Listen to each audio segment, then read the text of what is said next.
The agency accepted that without verification, every director reading this should hear that as a description of their own organization until proven otherwise. The contract with your technology vendor does not transfer your organization's accountability for the data. The duty of care does not transfer with the contract. What does your board's evidence of independent verification actually look like? Cyber Sunday, link in bio. Let's get into it. On the 27th of May 2026, the Office of the Privacy Commissioner published its formal Phase 1 findings into the ManageMyHealth data breach. 99,416 people were confirmed affected. 91% were patients of Northland's hospital system. The data included hospital discharge summaries, clinical correspondence, and referral letters spanning 2017 to 2019. This is the Hamberger report. I'm Andreas Hamberger, Enterprise Architect and Board Governance Practitioner, Wellington. The Commissioner found that 2 named organizations breached Rule 5 of the Health Information Privacy Code 2020. The Commissioner intends to issue compliance notices to both parties, describing this as the strongest enforcement tool currently available under the legislation. Not a finding that something might have gone wrong. A formal determination that reasonable security safeguards were absent. 2 named organizations. 2 confirmed breaches. Compliance notices pending. For boards, the question is no longer what happened. The question is whether your own governance architecture has the same gap the Commissioner just put on the public record. The Phase 1 report does not simply describe an incident. It adds cause and accountability placed on the record under the Commissioner's authority. This is not a media characterization or an expert opinion. It is a regulatory determination. The distinction matters for boards. Incidents are events that organizations manage. Regulatory findings are records that follow organizations. A finding that an organization breached Rule 5 of the Health Information Privacy Code is a fact that sits in the public domain permanently. The 5-month gap between the December 2025 breach and the May 2026 finding is not unusual. Formal inquiry processes take time. What the gap has produced is a report that moves the conversation from what happened to what was structurally missing. For board-level readers, the structural findings are where the learning is, and 4 structural findings stand out with particular clarity. The first structural finding: the project team that deployed the MyHealth Documents module carried no specialist privacy or security personnel, despite the scale and sensitivity of the data involved. Tens of thousands of patients were placed on a platform without the people on the team who would have known to ask the right questions. The second, the contractual framework between Health New Zealand and ManageMyHealth was not fit for purpose. The contract did not establish adequate security requirements, did not create adequate mechanisms for monitoring compliance, and did not assign accountability for security outcomes in a way that could be operationalized. The third, the internal privacy risk assessments were of poor quality. The audit of intent failure, in the precise sense the Cyber Guide framework defines it. The governance machinery existed, but it was not genuinely designed to catch failures. It was designed to document that a process had occurred. If the MMH Phase 1 findings have your board asking what independent verification actually looks like in practice, next Friday's Lethal by Design episode takes that governance architecture question into a different domain entirely, with implications that travel back to every board. The Hamberger report published daily across 7 series. And the fourth, the one that travels beyond this sector, beyond this case, beyond New Zealand. Health New Zealand relied on ManageMyHealth's own assurances rather than independent checks. The vendor decided what constituted adequate security. The agency accepted the determination without verification. The Commissioner found over-reliance on vendor assurances rather than independent checks or verification. That fourth finding is the one that travels. It is not unique to health. It is not unique to New Zealand. It is the pattern that appears every time a significant vendor-managed data breach reaches a formal inquiry. The contracting organization accepted the vendor's self-assessment as evidence of security without independently confirming it.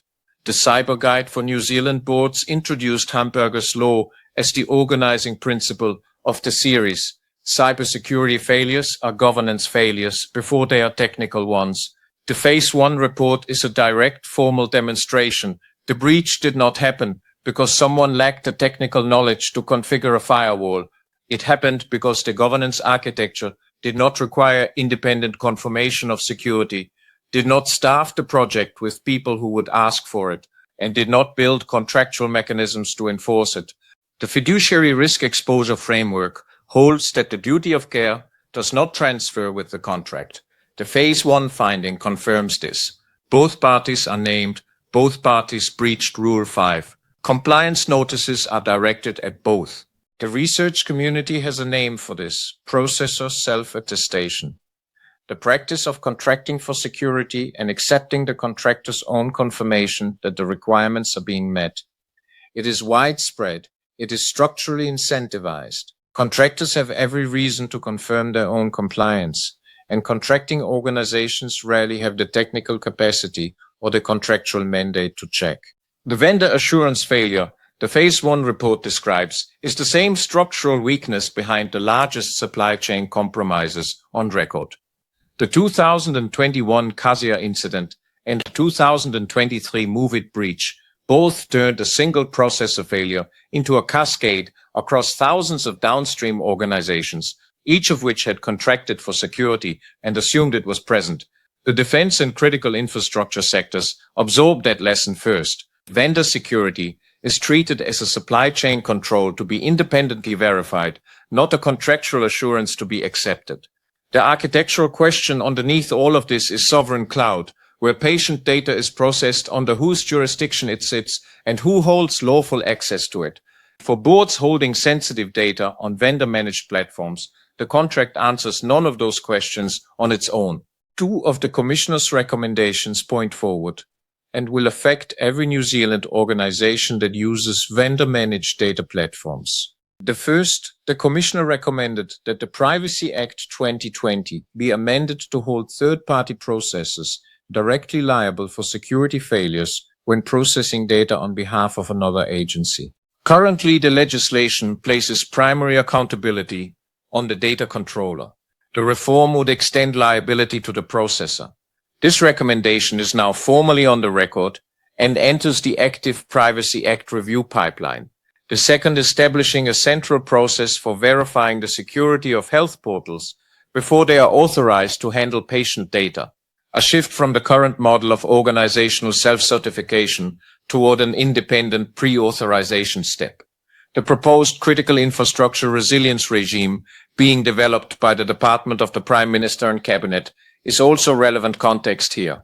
The Phase 1 findings and the third-party reform recommendation are material inputs to that consultation.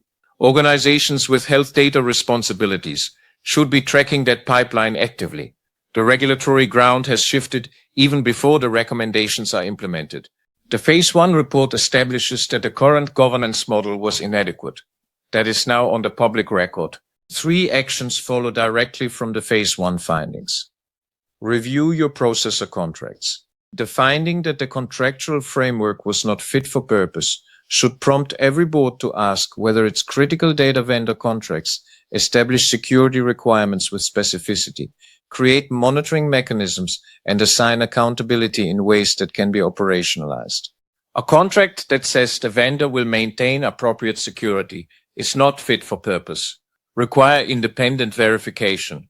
Self-attestation by a vendor is not evidence of security compliance. Under the New Zealand Information Security Manual version 3.9, independent security assessment requirements apply across agencies managing sensitive data. If your organization is relying on vendor confirmation of compliance without independent testing or audit, the Phase 1 findings have identified your gap. Staff governance with the right people.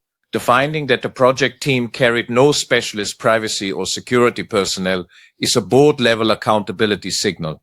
Boards should confirm that any project involving significant data assets has privacy and security expertise on the team, not added as a downstream review. The Phase 1 findings are now on the public record.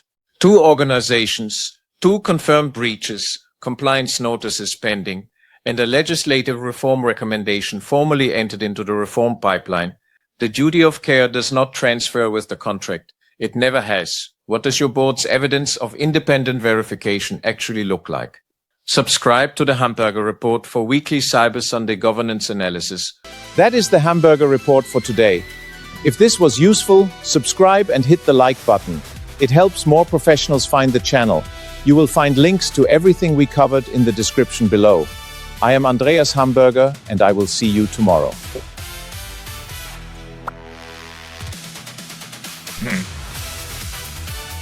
Like and subscribe.